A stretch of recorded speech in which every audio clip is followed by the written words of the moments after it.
that an individual value from that discrete list is applied numerous times to your points, lines, and polygons, start thinking about applying an attribute domain. Okay? To help save some space. So what I'm saying here is to consider storing string data, things like residential, irrigated agriculture, those string data, consider storing those things as numeric data types. Huh?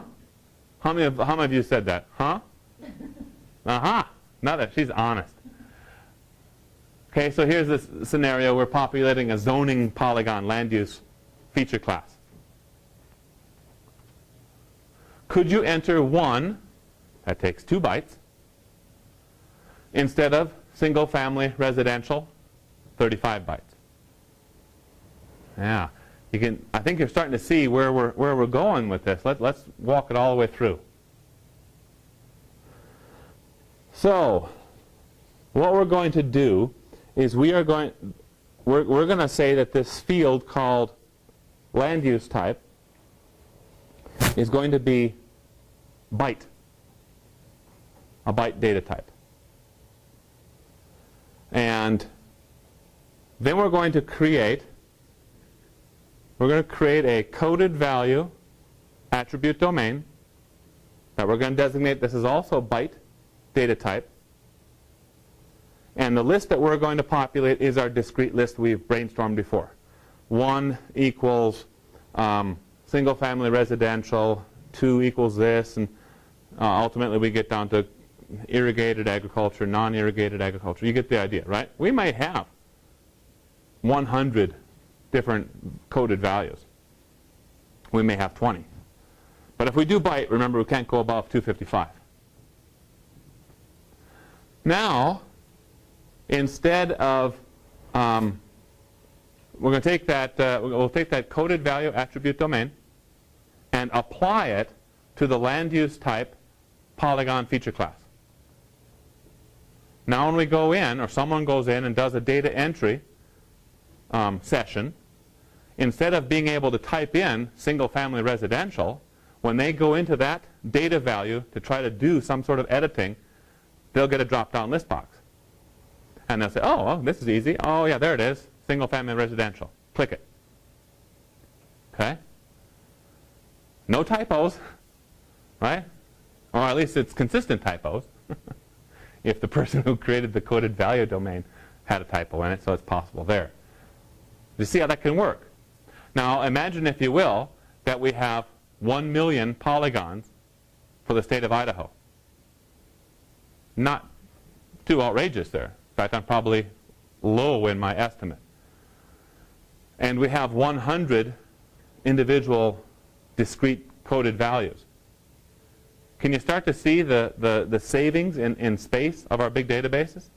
Instead of 35 bytes multiplied by 1 million, we'd have 2 bytes multiplied by 1 million. And we'd only enter single family residential 1 time in this lookup table called a coded value domain. See that, how that can work? Yeah, go ahead. What would you do in the case that you do need, like, say, an ownership type of a table where you would need names? Yeah, if you need names, then that kind of fails our little test of do you have a discrete set of values. So you're stuck with strings. Yeah, sometimes that's all we can do. But if we ever have an instance where we say, hey, we're dealing with a discrete list, and numerous features we can apply each of these items in the list to numerous features in our feature class, then that's a good time to really think about doing an attribute domain. Okay? Yeah, we can't replace every character or text-based field with a domain, but in many cases we can. Lots of these sorts of things we can, and it'll save us tremendous space, which translates into increased efficiency for the end user. And as I've been harping with you folks throughout this semester in all my classes, is to think about enterprise GIS. That's what's on our minds, right? Moving everything that we're doing from a very individual user-centric GIS into something, a GIS that can support the enterprise, support many more end users. Yes, go ahead, Larry. Is there a disadvantage or an advantage of using a lookup table, creating a lookup table for your actual values and then storing the enumeration equivalent? And I guess I'm asking this, so your main table would have one in it, but you would have a limited value table of your string. And then give the end users the ability to update that. Sure. Table. I know that if you want to put the information in the end user's hands, a lot of times they'll come up with another string, and then they have to call a DBA to go in and make the change on the database. Yeah, that's right. So you see here, I'm going to turn it around on you because I put advantages and disadvantages up on my slide, and that's my cue to say, I want you guys to brainstorm, right? What do you think are advantages, and I'll help you out on this, and disadvantages of using attribute domains? Start with advantages. What do you think? So the efficiency of the database as a whole, right? And that, I agree, that we can do that. It will do that. What else? For typos, less chance for error. Right, the quality assurance, quality control measures, right? Good. Faster. Yeah, it can be faster, especially if we look at the time it takes to execute a query, definitely. Because if we're, remember that nothing's faster than a long integer in the world of computers. And nothing slower than text. If we're querying over text, it's the slowest thing, slower than mud. And another thing that's very, very slow is floating point and doubles, if you're carrying decimal places. But if we can keep things in the integer realm, we can get these computers to really move quickly. Okay? That's just kind of rules of thumb. So yeah, we have some speed advantages. It can also be faster for data entry. So instead of a person typing in thousands of times single-family residential and getting it right, it would take me forever. You know, it's just click. There's the drop-down. Click. 2 clicks. You got it.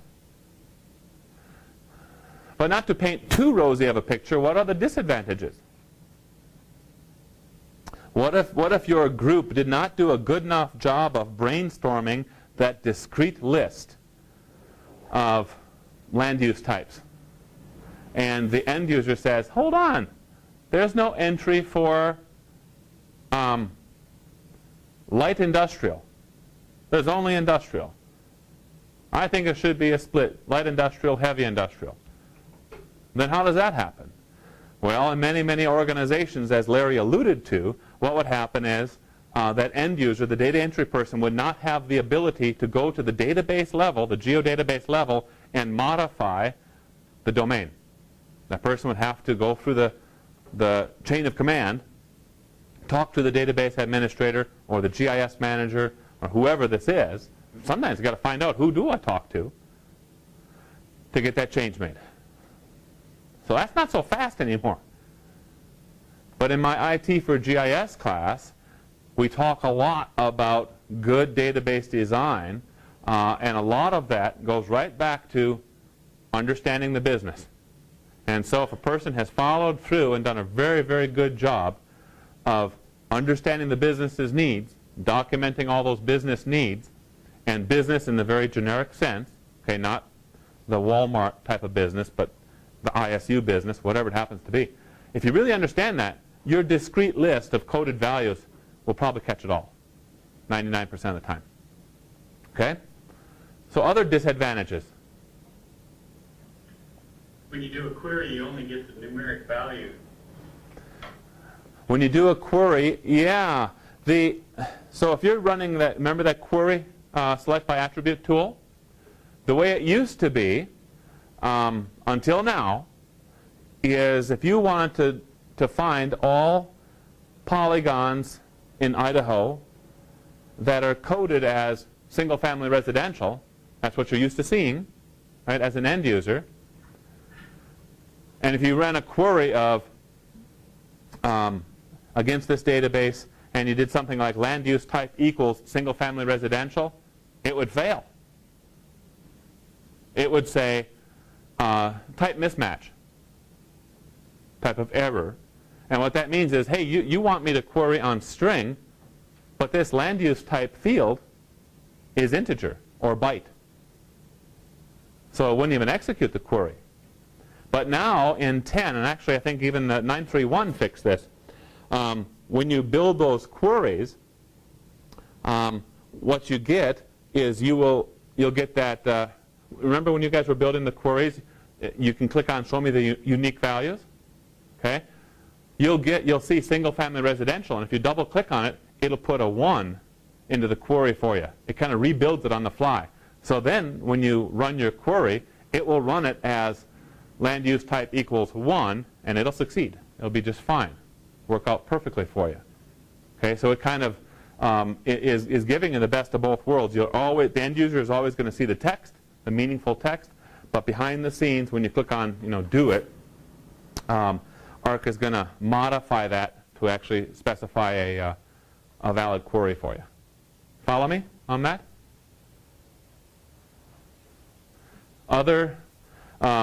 Before they made that change, that was a serious disadvantage. So if you ended up with end users that were pretty high-end end users, they would have to be kind of brought into the circle to be told, okay, this is a domain and single-family residential equals 1 and this equals 2, and they'd have to know all that sort of stuff, right? But now Arc has made this even more user-friendly, or Esri's made this even more user-friendly, and people can just keep using the text as long as you don't type it in. You'd have to double-click on it to get that to work. Okay? Any other disadvantages that you can think of?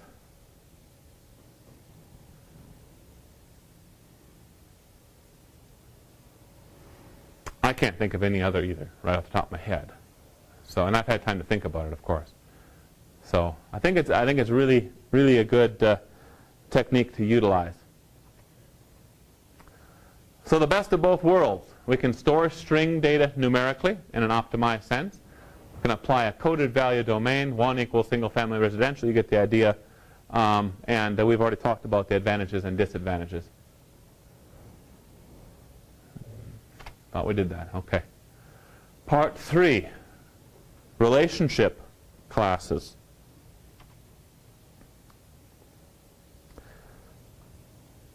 Here we see another kind of an old-fashioned database schema, almost like a flow chart. This was one done years ago on paper, well, Microsoft Word, I guess.